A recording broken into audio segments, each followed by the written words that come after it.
Hello, everyone, and welcome to our latest update with me, Stuart Wilson. I'm the Corporate Marketing Director, and joining me once again, Ben Waugh, our Director of Operations and Change in More2life. Good morning, Ben. Good to see you once again, and we'll get into some of the updates from you from an operational perspective. And I thought I wanted to start really by just taking a brief look backwards before we look forwards, if that's okay. So we're now, as we record this, exactly halfway through July. We are pretty much exactly 4 months on from the beginning of all of this, with the introduction of social distancing measures in the middle of March, and then shortly followed by lockdown. So a lot's happened since then. The pubs are open now, the high street's open, restaurants are open. It kind of feels like we're getting back to something approaching normality. So what does it look like from an operational perspective in More2life? Are things back to normal? How's the last sort of few weeks been as we've moved back into physical valuations and getting through the pipeline? How's things with you? Morning, everyone. So I hope you're still staying safe and well. Yeah, and it's a good question. I mean, it's been an absolute roller coaster, as you say, Stuart, but it does feel like, as you say, normality is starting to return over the last 4 weeks. Certainly, we've been incredibly busy in More2life as we've moved all of the, car park cases and cases that were unable to proceed on remote valuations through into eServe. And largely that sort of bubble has now moved through the eServe pipelines. We've had a few challenges with things like not being able to contact customers and ensuring we had the right number of repeat contacts at eServe to get those valuations booked in. But I'm pleased to say I think we're out of that now. That's also kept the underwriters then incredibly busy, printing offers on the back of those valuations, chasing down valuers for PBQs or queries on those valuations as they come back. And of course, working collaboratively with all our funders to look at those potentially grey areas and ensure that we don't just go, oh, that looks a bit difficult, it doesn't quite fit criteria, let's just decline it, but let's try and fight those cases and get them through and get to offer. We have literally cut hundreds of millions or tens of millions of pounds worth of offers over the last 4 weeks. Well over £100 million of offers in total now. And also what's encouraging is that I do think there's signs of life in terms of the completion part of the process as well. And so some of the big challenges we have with things like getting redemption statements and things like that, and even land registry and cleaning up titles, there is definitely signs of life there as well. So, whilst we're not quite there yet, and if you like, the bubble of pre-offer has moved to post-offer and is now in the completion stage, again, there's improvement there. So, I'm encouraged of a return towards normality, if not being there quite yet.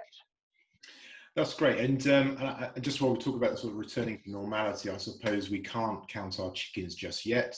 We saw Leicester go into a local lockdown, and just on the news last night, I heard about a couple of towns in our own county, Lancashire, that's looking like could go something towards a mini lockdown or more restrictive measures. So how prepared are we as a lender now to deal with that? Because that's going to be quite a tricky path to navigate through, isn't it? If there are lockdowns of different types in different parts of England, Wales, and Scotland. Yeah, I completely agree. And obviously, let's hope, fingers crossed, that we don't see that return to regional lockdown. What I would say is, if that does happen, unfortunately, then what we will immediately do is default back to a slightly improved remote valuation process. That's what we did within a few hours of Leicester locking down. We were already instantly flipped the switch from an eServe perspective to send everything we possibly could through the remote valuation route. So we're still offering cases in the Leicester area on remote valuations. Obviously, as we know, there are some properties that just won't fit remote valuation, unfortunately, still, such as high values, etc. And unfortunately, those will just have to wait. But I think what we can say is we've got a very, very good track record of where the application does have to, stay in a car park, if you like, until the local lockdown finishes. They can absolutely rest assured that we will crack on, quickly using our buying power and partnership model with ESAD, get those into physical valuation, and then prioritize those valuations as they come back to get those customers the offers they need and the release ultimately of funds and completion of those cases. So I hope we don't see it like everyone, but if it does happen, I feel like we're extremely well prepared, and hopefully brokers are seeing the way that we've managed this process for the wider lockdown and return to a more normal process, and the speed with which we've done that. And rest assured, we will do exactly the same again if we need to with local lockdowns.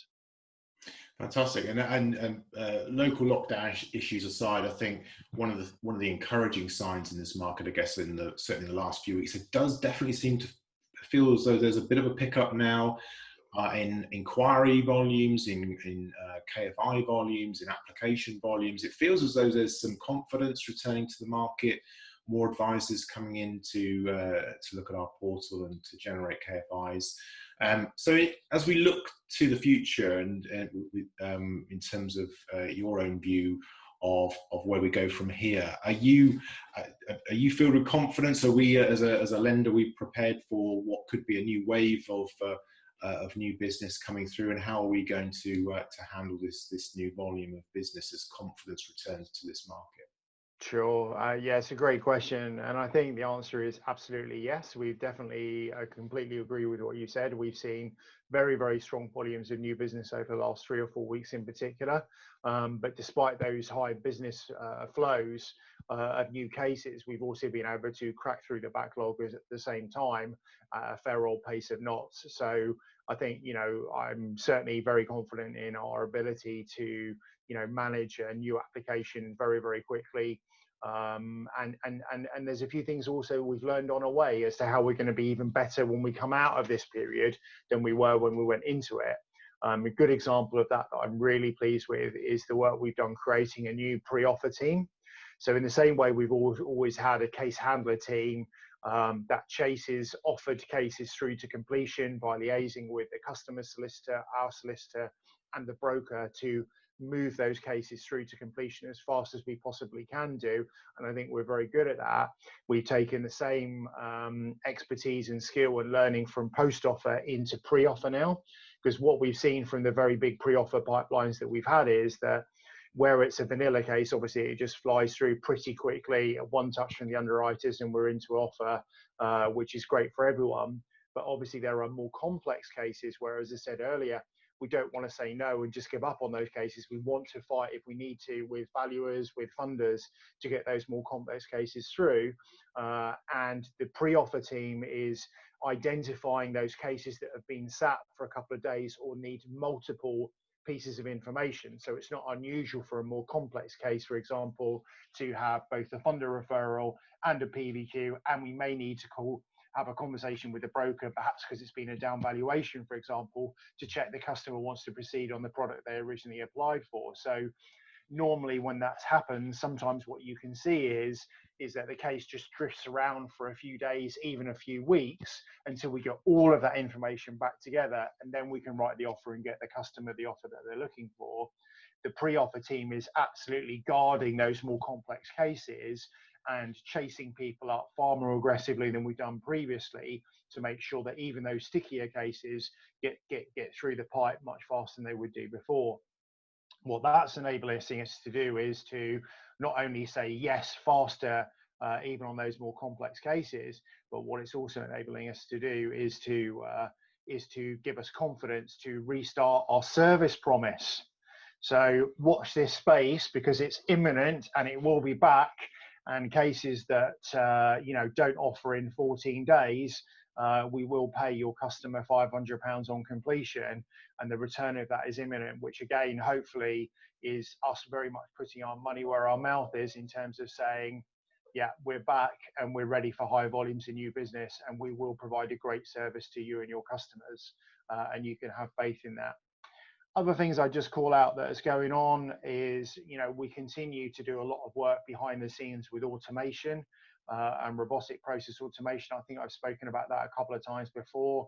We are rolling that out into other areas of our business, again, to give us almost more control, because the robot never makes mistakes. So some of the more human checks that we've been doing we hand over to the robot and free up those staff to do the more complex tasks that still need a human to look at them, beef up our underwriting capacity. For example, we've got 3 people from within the business that are training as underwriters, despite COVID, despite remote working, to grow our underwriting capacity. And one of the reasons we're able to do that is because we've automated some of the checking process that we otherwise have to have people doing. So again, I think that's something we will continue to do moving forward, to provide again that faster, more efficient and better control processes, giving again brokers faster offers more accurately than ever before. So there's a few things like that, and things to, I think, to really be reasons to be cheerful, I think, as we come out of this from a more2life perspective. That's brilliant, Ben. That's good. It is good news about the service promise, and as Ben said, keep your eyes peeled on your inboxes, because there will be some information landing in there in the not too distant future to announce the reintroduction of what was a really popular initiative by more2life. Of course, we had to suspend it temporarily as we went into lockdown, and we had to, as we were working through the remote valuation process, but we're back with that offer in the not too distant future. Ben, that's been fantastic. There's some really encouraging news there in terms of the operational preparedness for what I think will be a fantastic second half to the year. And in fact, has already, despite everything, it's been a great first half for more2life in terms of the volumes of business that we've managed to keep pushing through that pipe despite all of those challenges, as you've said. That the team have worked absolutely tirelessly to do that. So thank you once again for that update, Ben. I'm sure this won't be the last. We'll do this again, I'm sure. But thank you for your time this morning, and thank you for watching. So do keep an eye out on your inbox. Of course, we do keep information updated on our website. If you go to the coronavirus page of the newsroom, you'll see the latest updates there, including information on all changes to products that have been made, and updates on our service level agreements, or SLAs, as well, and as well as news in your inbox via email. But for now, thank you for watching. Do take care, stay safe, and we'll see you on the next video cast. Thank you very much. Stay safe, everyone.